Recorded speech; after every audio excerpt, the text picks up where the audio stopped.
Hello everyone. तो आप लोगों की डिमांड पर मैं एक और क्लास लेके आई हूँ। आज है ये जो क्लास है, ये है कि नोट्स कैसे बनाएं। जब मैंने प्रिपरेशन स्टार्ट की थी तब मैंने किस प्रकार से नोट्स बनाए थे, तो मैं उसी का ब्लूप्रिंट आज आप लोगों को दिखाने आई हूँ। उम्मीद करूंगी क्लास आपके काम की होगी। तो ये जो बुक थी वो थी हिंदी साहित्य का इतिहास, आचार्य रामचंद्र शुक्ल जी की बुक थी, जिसके मैंने यहाँ पे कुछ नोट्स बनाए थे। आप इनसे कुछ सीख सकते हैं या अपने नोट्स आगे आप बनाना चाहते हैं तो इस क्लास को देख के अपने नोट्स बना सकते हैं। पहले तो रामचंद्र शुक्ल जी का इतिहास किस किस कैसे प्रकाशित हुआ और किस वर्ष में प्रकाशित हुआ, इसके अलावा परवर्तित संस्करण कब प्रकाशित हुआ, आपको ये सब बेसिक बातें अच्छे से पता होनी चाहिए। तो जो हिंदी साहित्य का इतिहास है वह नागरिक प्रचारणी पत्रिका में छपा था और उसकी भूमिका के रूप में हिंदी साहित्य का विकास नाम से। और इसका प्रकाशन वर्ष था 1929 और परवर्ती संस्करण कब आया? 1940 में। इस इतिहास ग्रंथ को लिखने के लिए शुक्ल जी ने किस पद्धति का प्रयोग किया? तो वो थी विधेय पद्धति, जिसमें जाति, वातावरण और क्षण विशेष का ध्यान रखा गया। यहाँ पे शुक्ल जी ने किस प्रकार से विभाजन किया है मैंने वो लिखा है। तो शुक्ल जी ने आदिकाल को प्रकरण 1, प्रकरण 2, प्रकरण 3 और प्रकरण 4 चार प्रकरणों में विभाजित किया है। आप लोग ये नोट डाउन कर सकते हैं या आपने किया भी होगा।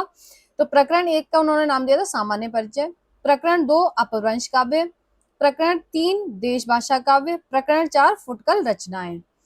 तो जो प्रकरण 2 है उसमें उन्होंने सिद्ध, जैन और नाथ को रखा है। प्रकरण 3 में रासो को रखा है। प्रकरण 4 में उन्होंने खुसरो विद्यापति आदि को रखा है। ये बेसिक की पॉइंट्स है जो मुझे याद रखने के लिए मैंने ऐसे पॉइंट्स लिख लिए थे ताकि मुझे याद रहे। इसके अलावा हम प्रकरण अगला उनका जो विभाजन है, दो प्रकरण 2 पूर्व मध्य काल, जिसको उन्होंने भक्ति काल नाम दिया और जिसका संवत 1375 से 1700 माना। भक्ति काल को उन्होंने 6 प्रकरणों में विभाजित किया है। प्रकरण 1 सामान्य परिचय, प्रकरण 2 निर्गुण, प्रकरण 3 सगुण धारा, निर्गुण धारा के ही ज्ञानाश्रयी और प्रेमाश्रयी में, प्रकरण 4 सगुण धारा राम भक्ति, प्रकरण 5 सगुण धारा कृष्ण भक्ति, प्रकरण 6 भक्ति काल के फुटकल रचनाएं। तो ये इस तरीके से की पॉइंट्स लेके मुझे याद हो जाता था, या याद अभी भी याद है, तो मैंने इसीलिए इनको इस तरीके से लिखा है। उत्तर मध्यकाल को उन्होंने रीतिकाल नाम दिया, जिसका समय माना संवत 1700 से 1900। आधुनिक काल को उन्होंने गद्य खंड कहा, जिसमें प्रकरण विभाजित किए। प्रकरण 1 सामान्य परिचय, गद्य का विकास, प्रकरण 2 गद्य साहित्य का आविर्भाव। आगे उन्होंने इसको आगे के भागों में विभाजित किया है कि आधुनिक गद्य साहित्य परंपरा का प्रवर्तन, प्रथम उत्थान। कई बार क्वेश्चन पूछा जाता है प्रथम उत्थान का समय क्या माना है, तो संवत 1925 से 50, यानी कि 1868 से 1893।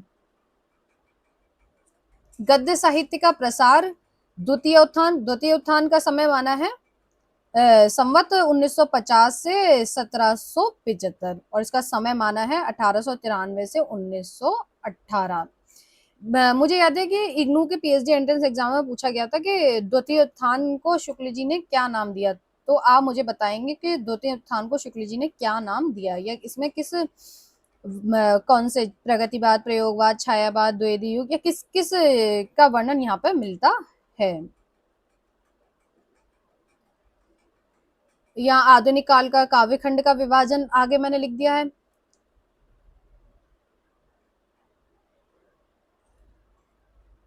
हिंदी साहित्य का आदिकाल, आदिकाल को कब से कब तक का माना है? महाराज भोज के समय से लेकर हमीर देव के समय के कुछ पीछे तक माना जाता है। ये सारे कथन आचार्य रामचंद्र शुक्ल के हैं और उन्हीं की पुस्तक से हैं। देवसेन जैन ग्रंथकार हैं, इन्होंने श्रावकाचार लिखी है 1933 और ये किस में लिखी है? दोहों में। ये एक महत्वपूर्ण तथ्य है, तो मैंने यहाँ नोट डाउन कर लिया था। सिद्धों का स्थान पूर्वी क्षेत्र था, बंगला, उड़िया, और नाथों का स्थान पश्चिमी पश्चिमी था, जिसका पंजाब का इलाका मुख्य था।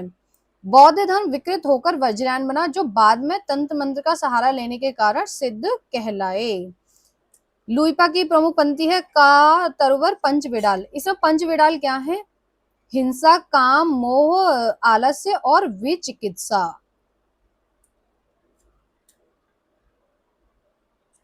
शुक्ल जी ने किस रचना को वृत्त संग्रह या बड़ा भारी वृत्त संग्रह कहा है? तो शिव सिंह सेंगर के शिव सिंह सरोज को कवियों का एक वृत्त संग्रह कहा है। जॉर्ज ग्रियर्सन के modern vernacular literature of Hindustan को बड़ा कवि वृत्त संग्रह कहा है।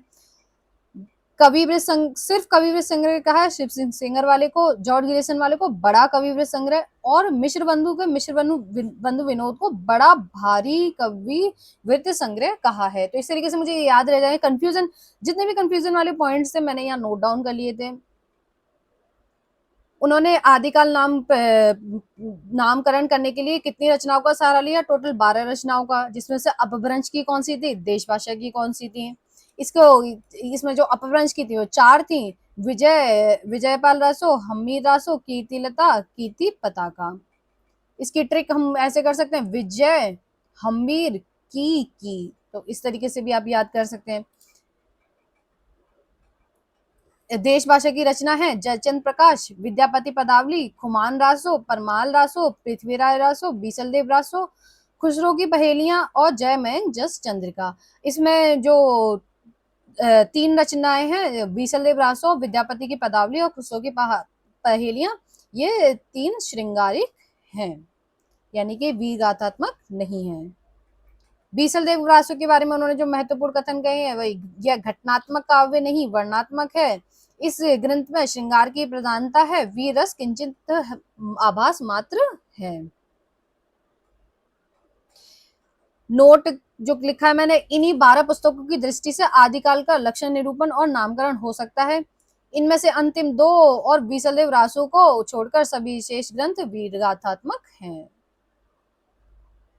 यदि ये भिन्न भिन्न प्रकार की 9 पुस्तकें साहित्यिक भी होती तो भी मेरे नामकरण में कोई बाधा नहीं डाल सकती, क्योंकि मैं 9 प्रसिद्ध वीरगाथात्मक पुस्तकों का मैंने 9 वीरगाथात्मक पुस्तकों का उल्लेख किया है। तो कितनी वीरगाथात्मक पुस्तक है? 9। अतः कवियों का परिचयात्मक विवरण मैंने प्राय मिश्रबंधु विनोद से लिया है। एक जहां पे मुझे बहुत कंफ्यूजन होती थी वो ये था कि सूफी पद्धति का अंतिम ग्रंथ कौन सा है? इंद्रावती। प्रेम गाथा परंपरा यहीं से समाप्त समझनी चाहिए, शेख नबी से। सूफी आख्यान काव्यों की अखंडित परंपरा की समाप्ति नूर मोहम्मद से। तो आप मतलब जहां पे भी आपको कंफ्यूजन होती है आप उन की पॉइंट्स को नोट कीजिए।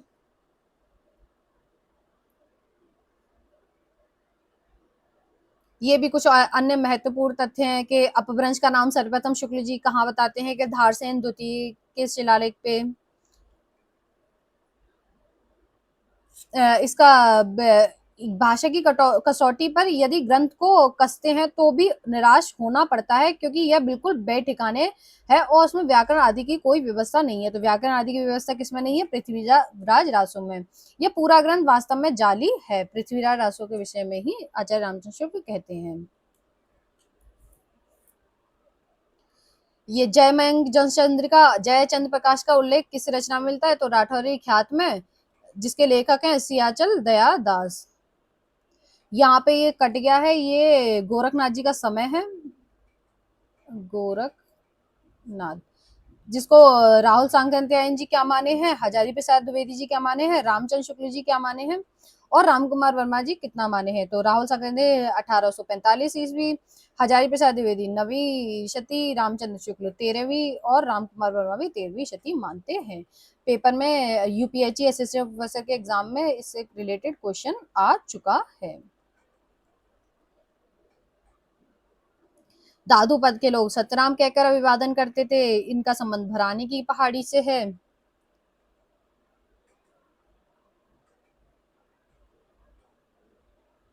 इसके अलावा त्रिपाठी बंधु या रीति का, मतलब आप लाइन वाइज उस बुक को पढ़ते जाइए, जो इम्पोर्टेंट आपको लगता है, जहां आपको कंफ्यूजन लगती है उसको नोट कीजिए। जैसे सुखदेव मिश्र को कविराज की उपाधि किसने दी? राज सिंह गौड़ ने। ये बहुत प्रौढ़ कवि थे और आचार्य भी इनमें पूरा था। छंद शास्त्र का सा विशद निरूपण और किसी कवि ने नहीं किया है। पद्माकर को सहृदय कहा है। कृपाराम की हितंगड़ी दोहा छंद में लिखी गई है। भूषण का वास्तविक नाम घनश्याम है और भूषण उपाधि किसने दी? सोलंकी राजा रुद्र ने। रसनिधि का अन्य नाम क्या है? पृथ्वी सिंह। जो भी मुझे महत्वपूर्ण लगा या जहाँ मुझे कन्फ्यूज़न लगती थी या मुझे लगता था कि एंड टाइम पे मुझे रिवाइज़ करना है, मैंने वो सारी चीज़ें यहाँ पे लिखी हुई हैं।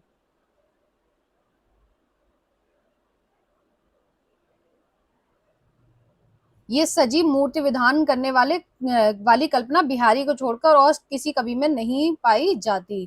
तो ये किसके लिए कहा है? पद्माकर के लिए। ये शायद मैंने किसी पेपर में देखा था, तो मैंने वहीं से ये नोट किया है।